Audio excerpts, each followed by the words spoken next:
very good morning and thanks for joining us on the Daybreak News. I am Abimbola Adegboyega. The Executive Director, Timo Initiative, Mr. Tolulope Wole Adewumi, has reiterated Governor Biodu Ibanji's commitment to ensuring equal development in all towns and communities across the state. He gave the assurance at a time of engagement with members of Ikigbinshin community and the Tesiwaju Cooperative Society. The report is presented from our studio. The meeting, which had in attendance members of the Timo Initiative, members of the Tesiwaju Cooperative Society, and members of the Ikigbinshin community, afforded them the opportunity to brainstorm on the development of the community. Representative of the community, including Mr. Shola Bamishile, who also served as a mobilization officer for the initiative, Mr. Olatunde George, and Mr. Oluwafemi Alonge, thanked Governor Biodu Ibanji for the construction of the road leading to the community, which had been abandoned for over 10 years. Polling booth, this, that, then registration. Edosa, I want to ban voters card. People are taking fellow shares. There is hope for us. There is hope for a better tomorrow. For instance, you discover that there is experience.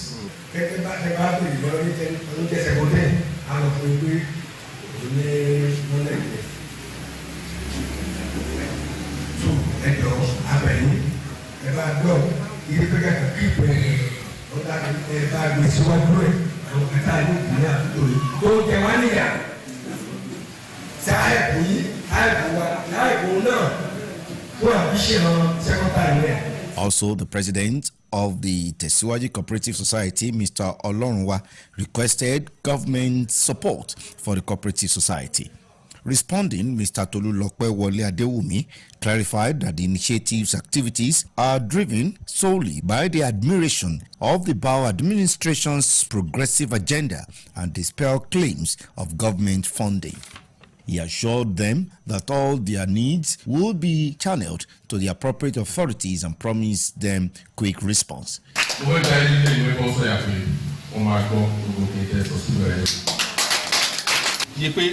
Government keep out to go for the best of office more create office here.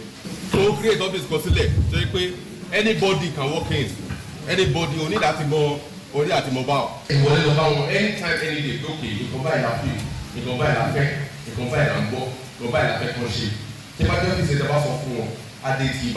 Mr. Wole Adewumi urged them to support the Oyebanji administration by obtaining their voters' card in readiness for the next election.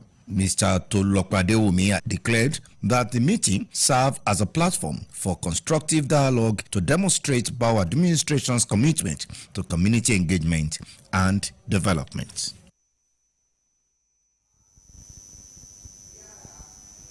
Former Senate President David Mark says that if the unending killings in Benue State are not named in the bud by the federal government, the people will not have any other option than to defend themselves.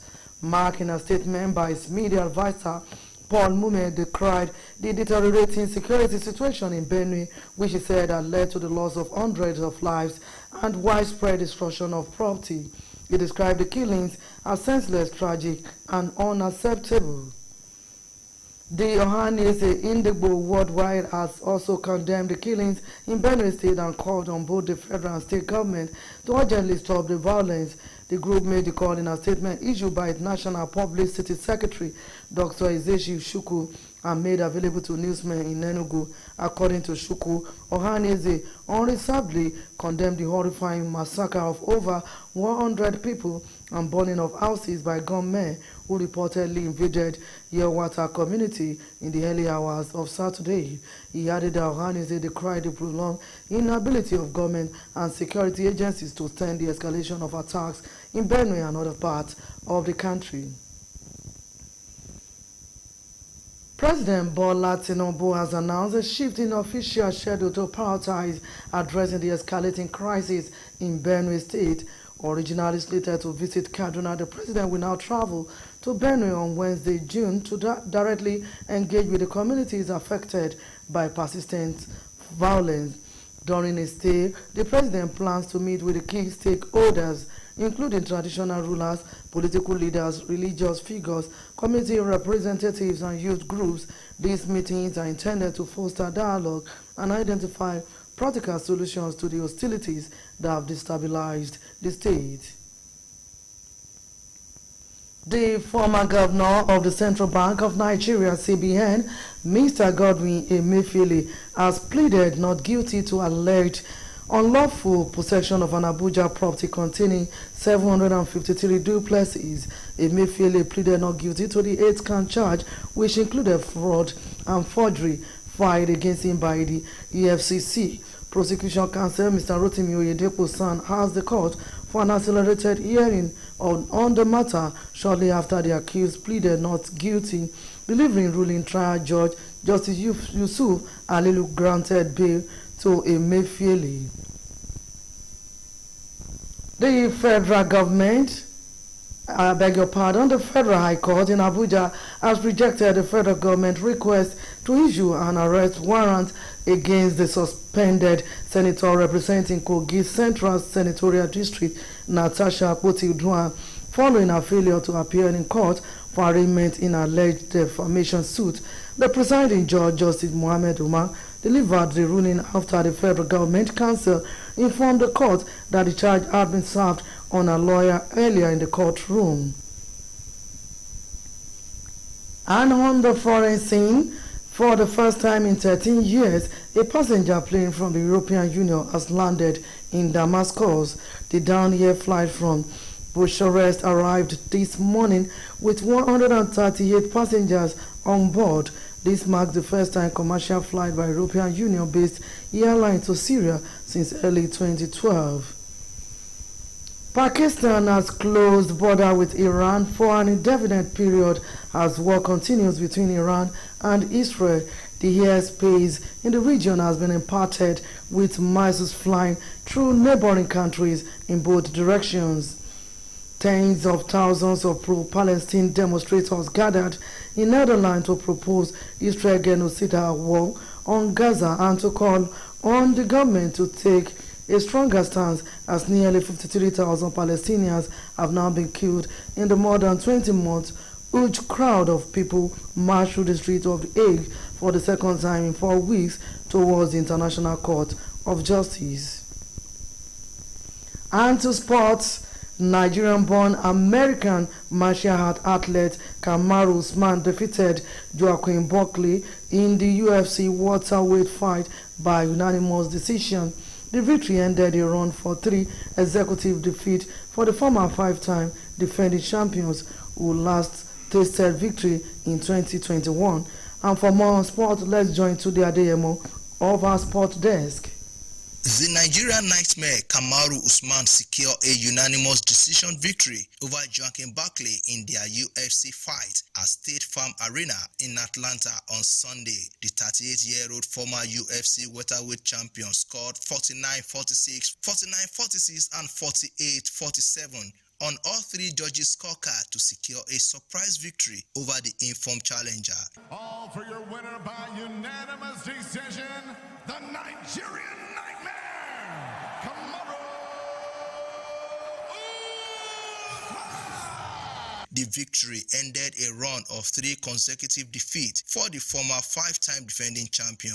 Tasty victory for the first time in almost 4 years. Usman, who had been off the arena for 20 months, showed the park venue why he was widely considered the best pound-for-pound fighter in the UFC. The defeat was the first in 6 matches for Buckley, who had little success on the night. In athletics, Nigerian 400 meters hurdles runner Ezekiel Nathaniel says his best is yet to come despite shattering the national record 4 times on his way to winning his first ever NCAA title in Eugene, United States of America. Nathaniel clocked a big personal best of 47.49 seconds in the final to beat Jacqueline Scott to second place with 48.29 seconds.